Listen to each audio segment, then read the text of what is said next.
Hello，大家好，我係 QQ，歡迎收睇我嘅生活日記。今日係禮拜六，準備過年啦，屋企已經執得七七八八啦，最後執埋自己間房就大功告成啦。一早都係整咗個早餐俾我哋自己食先，依然都係最近我嘅新寵早餐，開心果煎蛋 toast。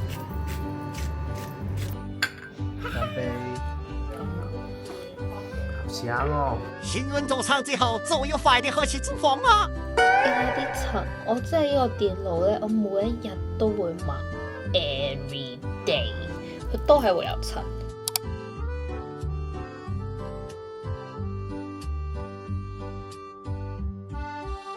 期待新過今時，我一直都抹過嘛，哈哈哈哈！一粒塵都唔會俾你存在。令夜大超級方便，一目了然啦！我想嚟做一條過年自己戴嘅飾品啦。咁呢一條呢係我之前做嘅一個包黑珍珠嘅手鏈啦。咁我自己就想拆咗佢，就同我另外嘅一啲包黑珍珠呢改咗一條頸鏈或者襯衫嘅鏈啦，就搭配埋呢一個配件，俾啲時間我做個設計。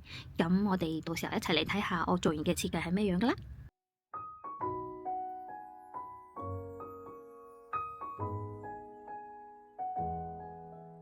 我已經串咗一半啦，呢度係一組嘅，1、2、3，之後加個金屬。我唔係好中意金屬加珍珠咁樣夾住嘅，一般係中意金屬同金屬嘅配件係放埋一齊嘅，咁樣嘅話咧就會效果會好啲啦，呈現嘅感覺都會好啲嘅。呢個係我自己嘅個人認為啊。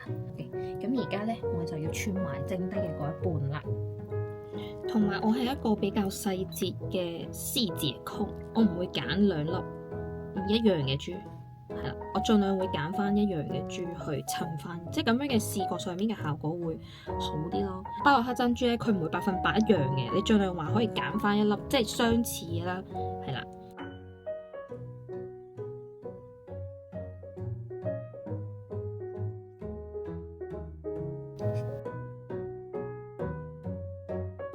How come 啊，好靚啊！我自己準備嘅一個巴洛克珍珠頸鏈。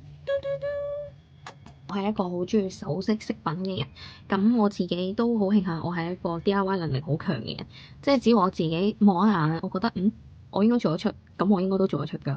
咁其實市面上面都會有好多好特別嘅手鏈、頸鏈、環啊嗰啲，但係我覺得我中意同人哋與眾不同咯，即係我一直以為我中意嘅嘢就係啲比較另類、比較特別啲嘅。似我之前做一對耳環咁。佢呢條魚咧就好得意，佢係陶瓷嚟嘅。咁我喺上面就加咗一粒海藍寶，係啦，海藍寶水晶嚟嘅，呢個好靚呢個水晶。即係你話好誇張咩？我又唔覺得好誇張，但係我覺得絕對係好特別咯。掛喺耳仔度咧，其實佢都唔會話好重嘅，係我覺得好可愛咯，有條魚仔咁樣，過年嘅時候都可以戴，年年有餘嘅感覺。OK，咁就同大家分享咁多啦。咁之後可能我嘅視頻都會多啲出現一啲我自己做飾品嘅一啲鏡頭啦。如果大家有鍾意啊，有對呢一啲有自己嘅見解，你可以隨時留言或者私信俾我都得嘅，冇問題。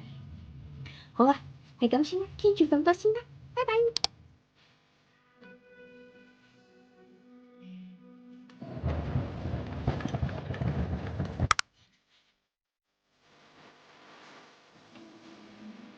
呢個瘦肉紅蘿蔔粟米羊肚菌湯底，好甜好好味啊！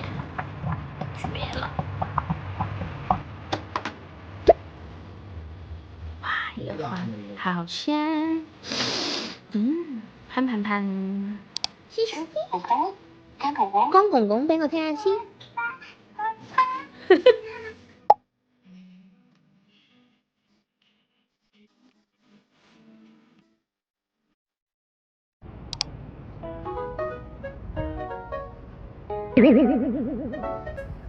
今日出門嘅時候遇到一對可愛嘅父子，成個書包掛滿晒比奇火嘅咒語，太可愛啦吧！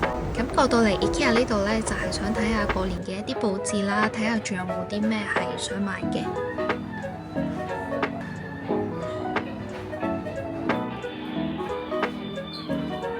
哦，竟然俾我喺呢度見到有蘭花賣，真係有少少 surprise 到我啊！夜晚我就同樂山嚟之前話好想試嘅呢一間水門雞度試下，味道真係唔錯㗎，中意食泰國嘢嘅朋友仔可以嚟試下喎。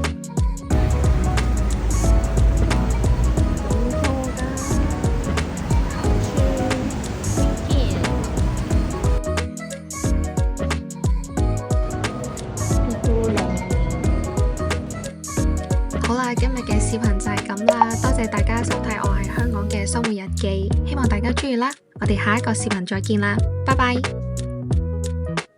仲唔快啲關注我？